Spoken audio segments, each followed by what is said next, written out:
Selamat pagi anak-anak Ibu kelas 12. Kita bertemu kembali di jenjang kelas yang baru ini. Kalian sudah duduk di kelas 12 ya. Selamat ya. Dan ini artinya kalian ada waktu 1 tahun lagi untuk menempuh jenjang belajar di SMK. Ya, dengan kata lain, sebentar lagi kalian akan menyelesaikan proses pendidikan di jenjang pendidikan menengah. Tentunya kalian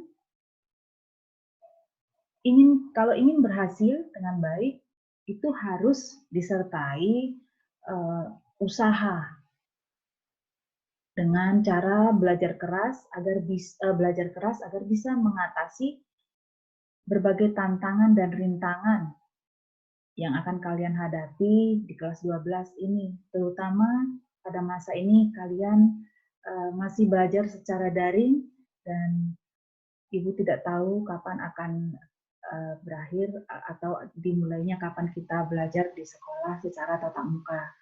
Tapi kita berharap bersama agar segera bisa bertemu di sekolah secara tatap muka.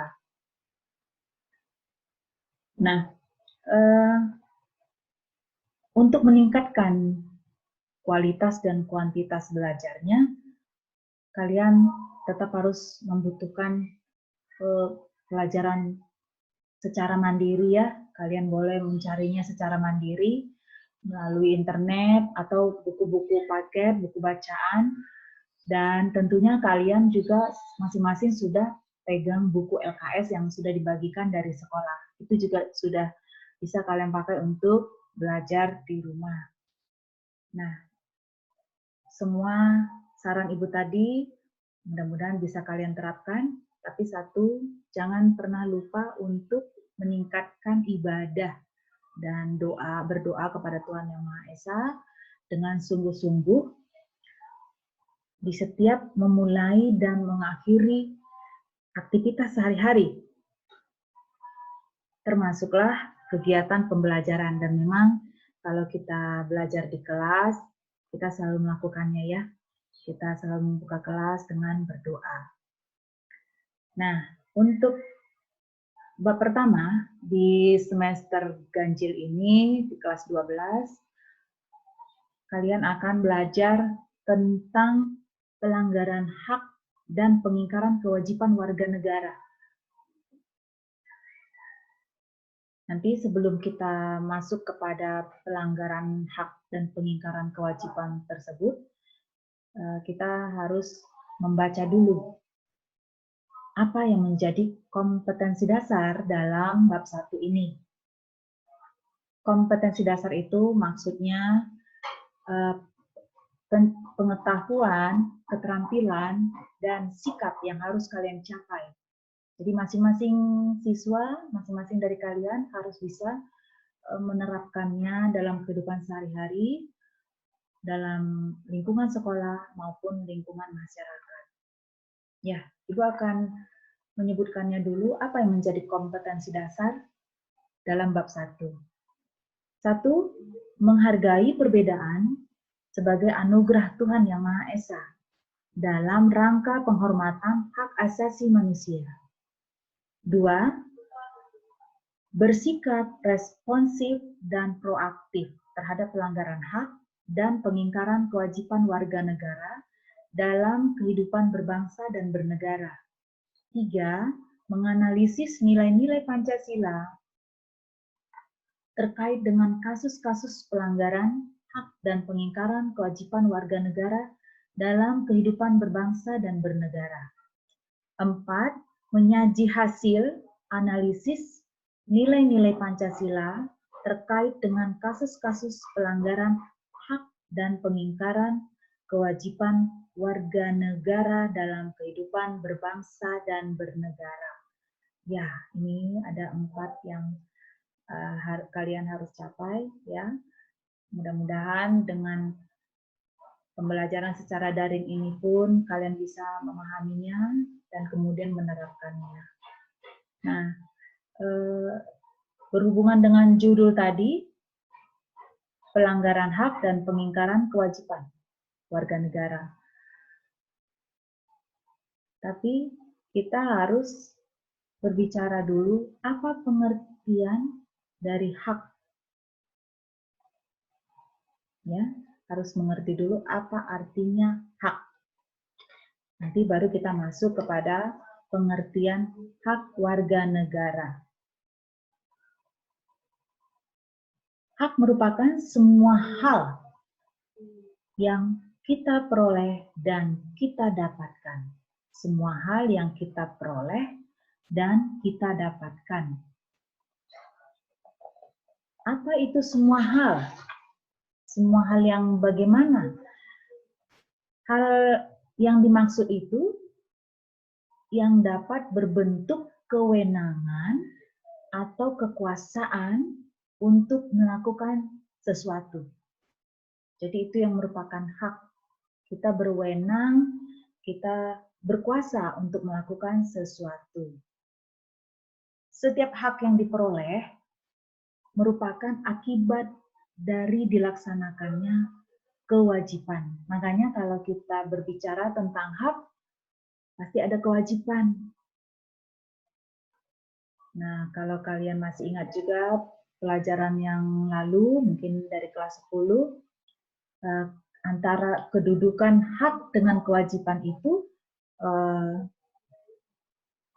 tidak dikatakan sama. Atau tidak dikatakan juga ada yang di depan atau di belakang, tapi berjalan seiringan. Kalau kamu melaksanakan hakmu, melaksanakan kewajibanmu, maka kamu akan mendapatkan hak. Demikian. Dengan kata lain begini, hak baru bisa diperoleh apabila kewajiban sudah dilakukan. Nah, misalnya ada seorang pegawai berhak mendapatkan upah. Karena apa dia berhak mendapatkan upah? Karena telah melaksanakan tugas atau pekerjaan yang sudah dibebankan kepadanya. Nah, nanti kalian juga setelah di dunia pekerjaan, maka kalian juga harus baik-baik bekerja, melaksanakan tugas dan tanggung jawabnya dengan baik.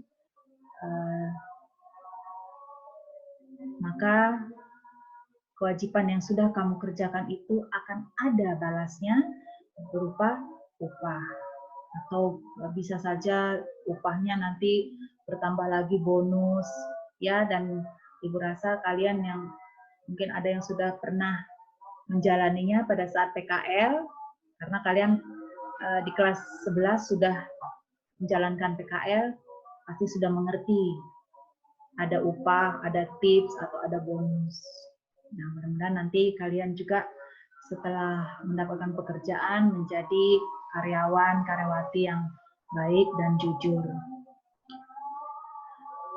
Nah, pada pembelajaran di kelas 11, Ibu juga mengulangi kembali, ada di semester ganjil, bab pertama, kalian juga mempelajari tentang hak asasi manusia.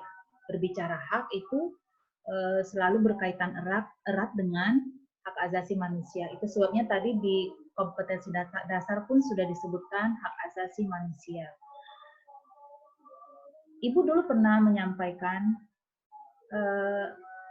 pertama sekali hak asasi manusia itu diperjuangkan oleh seorang tokoh yang bernama Franklin Delano Roosevelt, dikenal dengan nama Roosevelt.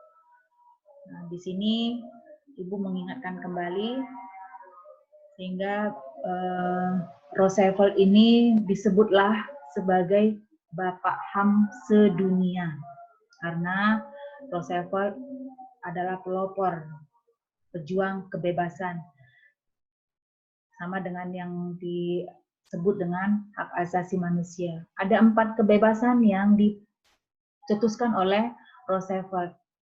Jadi ini disebut dengan istilahnya 4 freedoms. Apa saja ya? yang telah diperjuangkan oleh Roosevelt. Tentunya kalian masih ingat, Ibu yakin karena kalian semuanya rajin-rajin belajar ya. Nah, tapi kali ini Ibu akan mengulanginya lagi. Isi dari Four Freedoms. 1. Kebebasan mengeluarkan pendapat. Ya, kebebasan mengeluarkan pendapat itu sama dengan isi dari konstitusi kita, yaitu pasal 28. Kemudian yang kedua, kebebasan beribadah kepada Tuhan menurut cara setiap manusia. Jadi masing-masing itu diberikan kebebasan untuk beribadah kepada Tuhan atau kepada menurut kepercayaannya. Ini juga sesuai dengan salah satu pasal dalam konstitusi kita, yaitu pasal 29 tentang agama. Yang ketiga, hak untuk bebas dari kekurangan dan kemiskinan. Nah, ini juga berhubungan dengan salah satu pasal yang ada di konstitusi kita, bisa dihubungkan dengan pasal 34, ya, fakir miskin dipelihara oleh negara. Kenapa fakir miskin itu selanjutnya dipelihara oleh negara? Agar mereka diurus dan diberikan kesempatan untuk memulihkan hidupnya. Mereka boleh berkarya. Itu contohnya bisa mereka ditempatkan di dinas sosial. Yang keempat adalah kebebasan dari rasa takut. Ya, ini semua isi dari Four Freedoms, 4 kebebasan yang dicetuskan oleh Roosevelt. Jangan pernah lupa ya, karena ini juga berhubungan dengan pembelajaran kita, dan sampai nanti kalian juga di ujian sekolah semester depan, semester 2, itu ada di ujian sekolah, biasanya ini pelajaran yang sering muncul dalam soal-soal ujian tentang hak asasi manusia. Ibu juga dulu pernah menyampaikan adanya perubahan dalam konstitusi kita, salah satu pasal yang dirubah menjadi pasal tentang HAM. Masih ingat kan apa istilah dari perubahan Undang-Undang Dasar? Yaitu amandemen. Nah, pasal yang di amandemen itu pun menjadi banyak. Dari satu pasal menjadi banyak, yaitu pasal 28 di amandemen menjadi pasal 28A sampai J. Itu semua nanti bisa kalian lihat kembali di buku-buku kalian dari kelas 10, 11, dan 12 ini. Jadi pelajaran itu terus berkaitan. Jangan pernah lupa pelajaran sebelumnya ya. Nah, selanjutnya pertanyaannya, apakah nanti hak sebagai warga negara itu sama dengan hak asasi manusia? Samakah? Tapi nanti kita akan temukan jawabannya. Coba kita masuk kepada pengertian hak warga negara. Kalian juga bisa membacanya ya. Hak warga negara merupakan seperangkat hak yang melekat di dalam diri manusia dalam kedudukannya sebagai anggota dari sebuah negara. Ya, tentunya ini hak-hak yang bisa dimiliki setiap warga negara. Sifat dari hak warga negara ini dibatasi oleh status kewarganegaraannya. Atau dengan kata lain, tidak semua warga negara tidak semua hak warga negara merupakan hak asasi manusia. Nah, di sini bisa terjawab pertanyaan tadi. Jadi Ibu ulangi lagi, tidak semua hak warga negara merupakan hak asasi manusia. Namun bisa dikatakan jika semua hak asasi manusia juga merupakan hak warga negara. Ya, tentunya dua kalimat yang berbeda ya. Ibu minta nanti kalian boleh mengulanginya sendiri, boleh dibaca berulang-ulang. Di mana sih perbedaannya? Ya, nanti ada penekanan dari kalimat yang harus kalian baca sehingga kalian juga bisa mengerti. Contohnya, hak setiap warga negara untuk menduduki suatu jabatan dalam pemerintahan Republik Indonesia, sehingga tidak berlaku untuk orang yang bukan WNI. Nah, coba kalian bayangkan negara kita ini. Di negara kita ini pastinya banyak sekali orang-orang. Tapi orang-orang ini tidak semuanya warga negara Indonesia. Ya. Maksud dari contoh tersebut hanya orang-orang yang berkewarganegaraan Indonesia, Republik Indonesia, yang berhak menduduki suatu jabatan dalam pemerintahan RI. Mereka punya hak politiknya. Nah, di sini kalau berbicara tentang pemerintahan berarti kita menghubungkannya dengan hak politik seseorang. Dan itu pun ada diatur dalam pasal 28 yang sudah diamandemen. Itu ada tentang hak politik. Nanti bisa kalian membacanya. Ada terdapat di antara pasal 28A sampai C, pasal 28J. Nah, Ibu minta ini sebentar perhatiannya supaya kalian coba perhatikan lagi buku Undang-Undang Dasar ini beserta perubahannya. Mungkin ada yang sudah tersimpan, tidak kelihatan lagi, ya Ibu sarankan supaya segera memilikinya karena ini buku Undang-Undang Dasar ini sangat penting bagi kita sebagai warga negara Indonesia. Jangan sampai kalian sudah kelas 12, apalagi nanti kalian sudah bekerja, tidak tahu apa yang menjadi hak-hak kalian sebagai warga negara. Di sini ada semua. Ya, boleh dibeli lagi. Buku ini tidak mahal ya. Ibu sarankan, disisihkan sedikit uang sakunya untuk membeli buku ini. Ya, itu sudah kita bicarakan tentang hak warga negara. Nah, sekarang kita sampai kepada pengertian kewajiban warga negara. Kewajiban warga negara merupakan tindakan atau perbuatan yang harus dilakukan oleh seorang warga negara sebagaimana diatur dalam ketentuan perundang-undangan yang berlaku.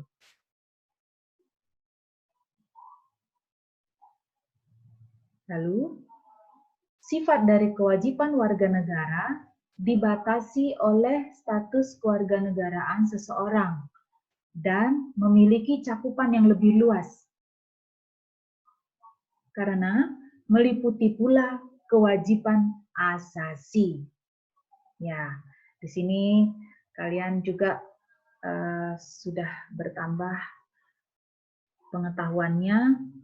Kalau sebelumnya kalian hanya pernah membaca hak asasi, ternyata kewajiban pun ada kewajiban asasi.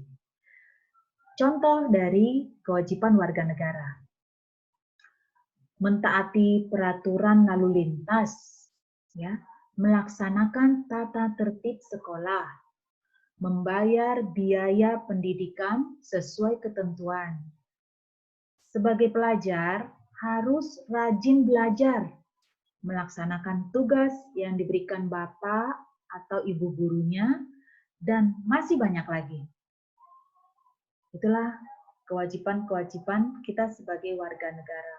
Oh ya, satu lagi Ibu tambahkan, yang sangat penting itu yang harus kita laksanakan sebagai warga negara yang baik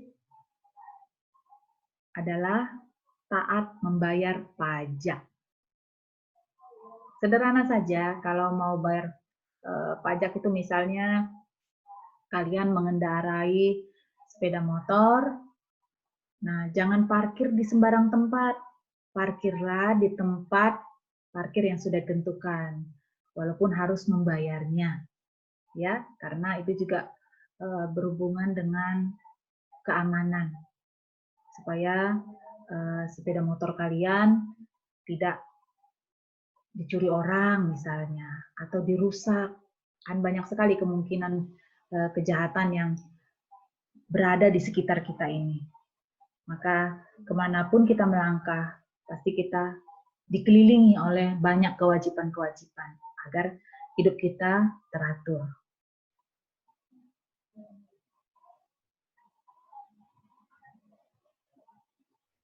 Nah, selanjutnya Ibu meminta supaya kalian memperhatikan pasal-pasal penting yang untuk dibaca. Ibu berharap sekali isi lengkapnya nanti kalian lihat di buku Undang-Undang Dasar Negara Republik Indonesia tahun 1945 beserta perubahannya ya. Ingat, perubahan disebut dengan amandemen.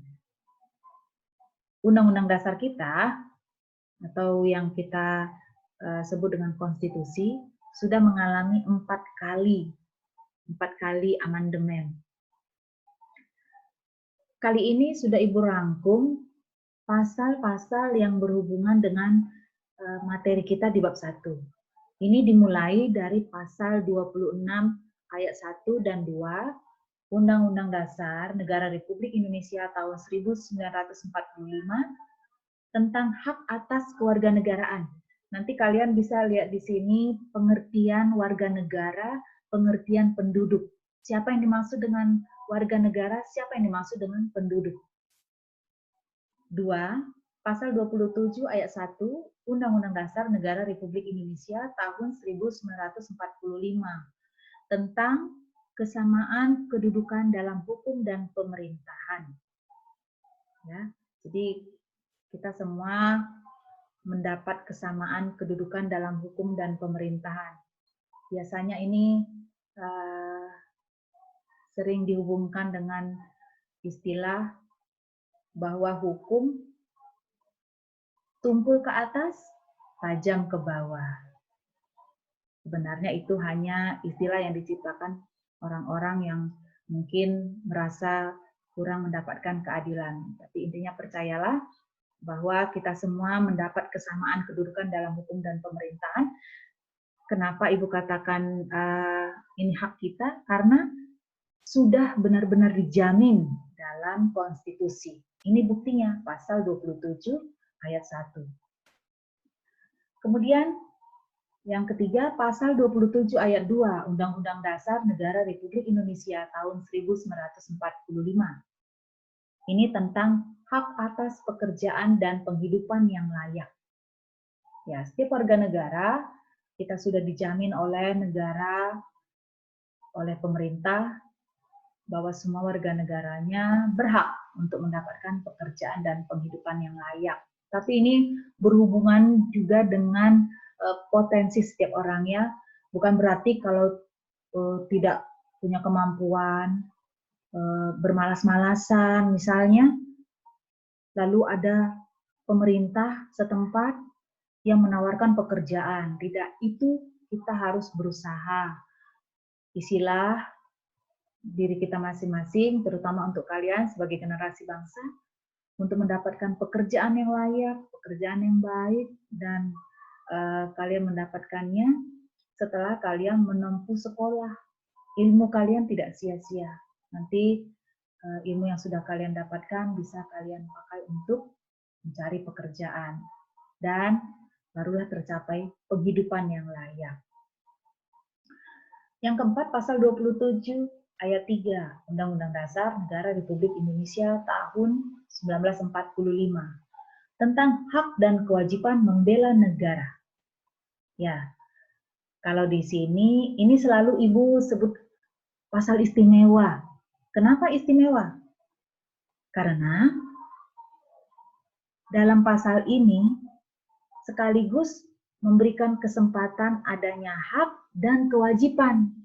Biasanya kalau pasal yang lain itu mengatur hak saja, mengatur kewajiban saja. Tapi ini adalah pasal yang istimewa karena terdapat hak sekaligus kewajiban membela negara.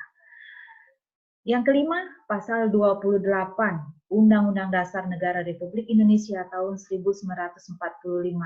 Nah, ini pasal 28 inilah yang kemudian diamandemen, ditetapkan menjadi pasal HAM, Hak Asasi Manusia, tentang kemerdekaan berserikat dan berkumpul. Nanti kalian lihat lagi, baca bukunya, buku Undang-Undang Dasarnya, isi lengkapnya ya.